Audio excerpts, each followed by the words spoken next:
Hello friends, welcome to my channel. இன்னைக்கு வீடியோவில் என்ன பார்க்க போகிறோன்னா சிம்பிள் ப்ரெசன்ட் டென்ஸ் தான் பார்க்க போகிறோம். இதுக்கு முன்னாடி டென்ஸ் வீடியோ அப்லோட் பண்ணியிருந்தோம். அந்த வீடியோ பார்க்காதவங்க you go to first check that video. Okay, அந்த வீடியோவில் what is tense, how many type of tense, how to use that tense எல்லாமே கிளியர் எக்ஸ்பிளைன் பண்ணியிருக்கேன். I have provided the video to the link in description. Okay, first check that video. சரி, okay, வாங்க let's go to today topic. அதுக்கு முன்னாடி நம்ம சேனலை subscribe பண்ணாதவங்க subscribe பண்ணுங்கள், பக்கத்தில் இருக்க பெல் ஐக்கான் ப்ரெஸ் பண்ணுங்கள். அப்போ தான் டெய்லி போடுற வீடியோட நோட்டிஃபிகேஷன் உங்களுக்கு ஷோ ஆகும். வாங்க வீடியோக்குள்ளே போகலாம்.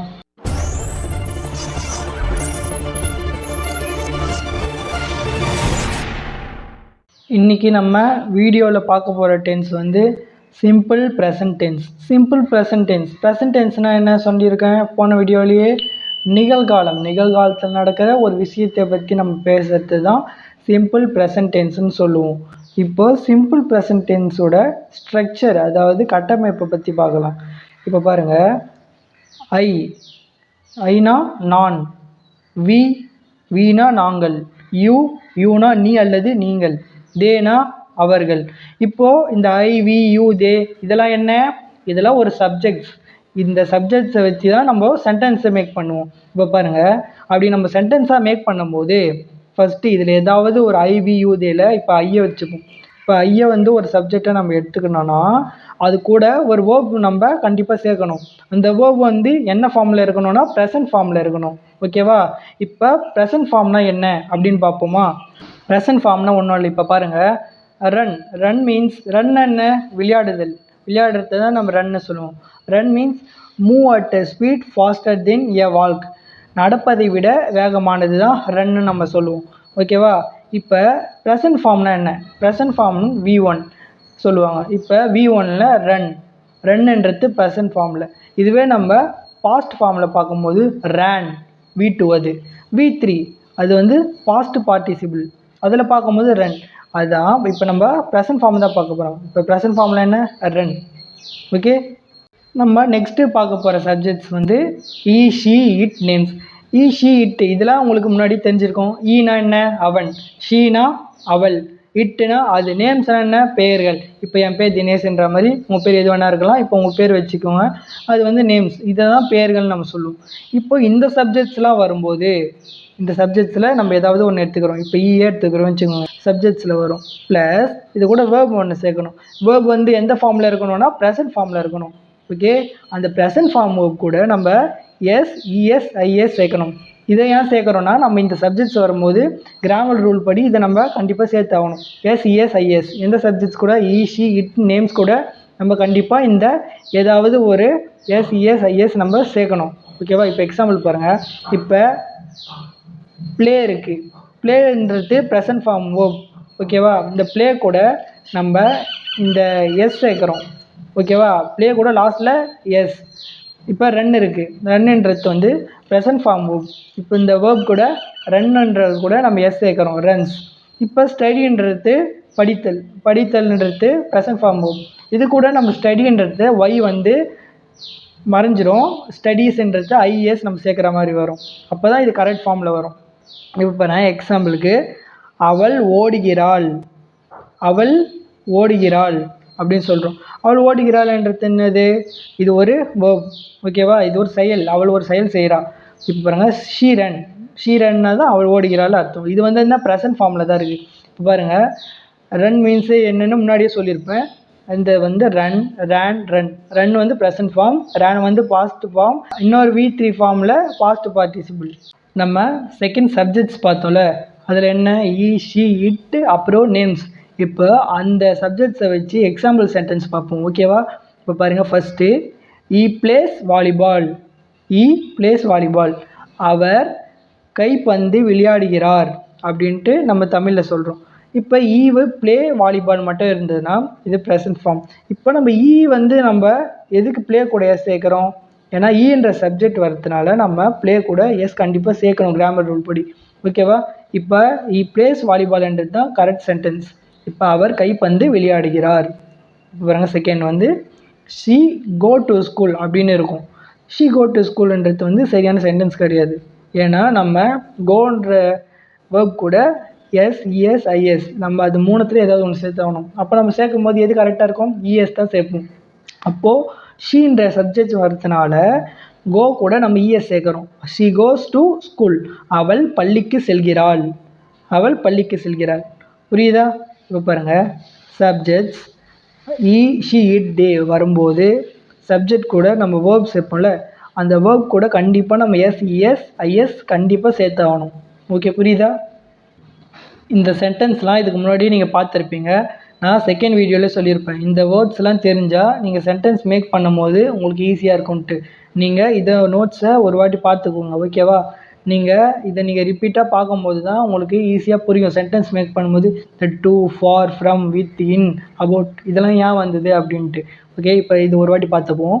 ஃபஸ்ட்டு வந்து டூனா இக்கு, ஃபார்னா காக, ஃப்ரம்னா இருந்து, வித்னா உடன், இன்ன அல்லது அட்டுனா இல், அபவுட்னா பற்றி. ஓகேவா? இதை எல்லாரும் நோட்ஸ் எடுத்து வச்சு படிங்க. ஓகேவா? அப்போ தான் சென்டென்ஸ் மேக் பண்ணும்போது நம்மளுக்கு ஈஸியாக இருக்கும். இப்போ பாருங்கள், ஒவ்வொரு டென்ஸ்லேயும் 4 டிஃப்ரெண்ட் டைப்ஸ் ஆஃப் சென்டென்ஸ் இருக்குது. அது ஒன்று வந்து பாசிட்டிவ் சென்டென்ஸ், இன்னொன்று நெகட்டிவ் சென்டென்ஸ், இன்னொன்று பாசிட்டிவ் இன்ட்ராகேட்டிவ் சென்டென்ஸ், இன்னொன்று வந்து நெகட்டிவ் இன்ட்ராகேட்டிவ் சென்டென்ஸ். இப்போ பாசிட்டிவ் சென்டென்ஸ்னால் என்ன அப்படின்னு பார்ப்போமா? பாசிட்டிவ் சென்டென்ஸ், பாசிட்டிவ்னா என்ன? நேர்மறை. நேர்மறையாக ஒரு விஷயம் வந்து இருக்குதுன்னா அது பாசிட்டிவ் நம்ம சொல்லுவோம். இப்போ பாருங்கள், அவன் வருகிறான் அப்படின்றது நம்ம ஸ்ட்ரைட் ஃபார்வர்டில் சொல்கிறோம். இது வந்து பாசிட்டிவ் சென்டென்ஸ். இது நெகட்டிவில் சொல்லும் போது எதிர்மறையாக, இப்போ அவன் வரவில்லை. நெகட்டிவில் சொல்லும்போது அவன் வரவில்லை. பாசிட்டிவ் சொல்லும்போது அவன் வருகிறான். இதுவே நம்ம நெகட்டிவில் அந்த வேர்டை சொல்லும் போது அவன் வரவில்லை. இதுவே பாசிட்டிவ் இன்ட்ராகேட்டிவ்னா என்ன? அது வந்து கேள்வி வாக்கியம். கேள்வி வாக்கியம் இது வந்து நம்ம கொஷின் கேட்கும் போது இந்த சென்டென்ஸை யூஸ் பண்ணுவோம். ஓகேவா? பாசிட்டிவ் இன்ட்ராகேட்டிவ்னா என்ன? கேள்வி வாக்கியம். இதில் கேள்வி கேட்கும்போது அவன் வருகிறானா, புரியுதா? பாசிட்டிவில் நம்ம கேட்கும்போது அவன் வருகிறான் அப்படின்னு நேர்மறையாக சொல்கிறோம். இதுவே பாசிட்டிவ் இன்ட்ராகேட்டிவ் கேள்வியாக கேட்கும்போது அவன் வருகிறானா, புரியுதா? அந்த சென்டென்ஸுக்கும் இந்த சென்டென்ஸுக்கும் அவன் வருகிறானா ஒரு கேள்வியாக கேட்கறது தான் பாசிட்டிவ் இன்ட்ராகேட்டிவ். இதுவே நம்ம நெகட்டிவ் இன்ட்ராகேட்டிவில் பார்க்கும்போது இதுவும் கேள்வி வாக்கியம் தான், ஆனால் இது வந்து எதிர்மறையாக கேட்கறது. இப்போ பாசிட்டிவ் இன்ட்ராகேட்டிவில் அவன் வருகிறானா அப்படின்னு கேட்குறோம். இதில் நெகட்டிவ் இன்ட்ராகேட்டிவில் அவன் வரவில்லையா அப்படின்னு எதிர்மறையாக கேட்குறது தான் நெகட்டிவ் இன்ட்ராகேட்டிவ். ஓகே, புரியுதா? இந்த ஆக்சிலரி வேர்ப் தான் எல்லா வேர்ட்ஸுக்கும் நம்ம சென்டென்ஸ் மேக் பண்ணும்போது யூஸ் பண்ணும். இது வந்து எதுக்கு யூஸ் பண்ணணும் அப்படின்னு பார்ப்போமா? இப்போ டூ என்ற ஆக்சிலரி வேர்பை ஐ, வி, யூ, தே இந்த சப்ஜெக்ட்ஸ்லாம் வரும்போது நம்ம சென்டென்ஸில் யூஸ் பண்ணணும். ஓகே, டஸ் வந்து எங்கே யூஸ் பண்ணோன்னா எந்த சப்ஜெக்ட்ஸ் கூட? ஈ, ஷி, இட்டு, அப்புறம் நேம்ஸ். இப்போ இந்த சப்ஜெக்ட்ஸ்க்கெலாம் உங்களுக்கு தமிழ் மீனிங் தெரியும். ஐனா என்ன? நான், வீனா நாங்கள், யூனா நீ அல்லது நீங்கள், தேனா அவர்கள். இது தஸ் கூட ஈனா அவன், ஷீனா அவள், இட்டுனா அது, நேம்ஸ்னா பெயர்கள், நம்மளோட பெயர்கள். ஓகே, ஆக்சிலரி வேர்பை நம்ம சென்டென்ஸ் கூட கரெக்டாக யூஸ் பண்ணணும். இதை வந்து மாற்றி யூஸ் பண்ணிட்டோன்னா நம்மளோட மீனிங்கே சேஞ்ச் ஆகிடும். ஓகே, இந்த ஆக்சிலரி வேர்ப்ஸை நம்ம சென்டென்ஸில் யூஸ் பண்ணி எப்படி எக்ஸாம்பிள்ஸ் இருக்குதுன்னு பார்ப்போமா? இப்போது இந்த சென்டென்சஸில் நம்ம எந்த சப்ஜெக்ட்ஸை யூஸ் பண்ண போகிறோம்? நம்ம செகண்டாக பார்த்தோம்ல, ஈ, ஷி, இட்டு, அப்புறம் நேம்ஸ். இதெல்லாம் நம்ம ஏதாவது ஒரு சப்ஜெக்ட்ஸ் பற்றி பார்க்கலாம். இப்போ நம்ம ஷி எடுத்துப்போம் எக்ஸாம்பிளுக்கு. ஓகே, இப்போ பாருங்கள், பாசிட்டிவ் சென்டென்ஸில் பார்ப்போம். அவள் வருகிறாள் அப்படின்னு சொல்கிறது வந்து ப்ரெசன்ட் ஃபார்ம். ஓகே, அவள் வருகிறாள் வந்து பாசிட்டிவ் சென்டென்ஸ். இதை நம்ம டிரான்ஸ்லேட் பண்ணும்போது இங்கிலீஷில் ஷீ கம்ஸ், அவள் வருகிறாள். இப்போது நம்ம இது ஷீ கம், இப்போ கம் கூட நம்ம ஏன் எஸ் எடுத்துருக்கோம்? ஏன்னா ஈ, ஷி, இட், நேம்ஸ் இந்த சப்ஜெக்ட்ஸ்லாம் வரும்போது நம்ம எஸ், இஎஸ், ஐஎஸ் ஏதாவது நம்ம ஒரு வேர்டில் சேர்க்கணும். அதனால தான் நம்ம கம் கூட எஸ் எடுத்துருக்கோம். ஷீ கம்ஸ், அவள் வருகிறாள். புரியுதா? இப்போது நெக்ஸ்ட்டு பார்ப்போம் வாங்க. நெக்ஸ்ட் என்ன?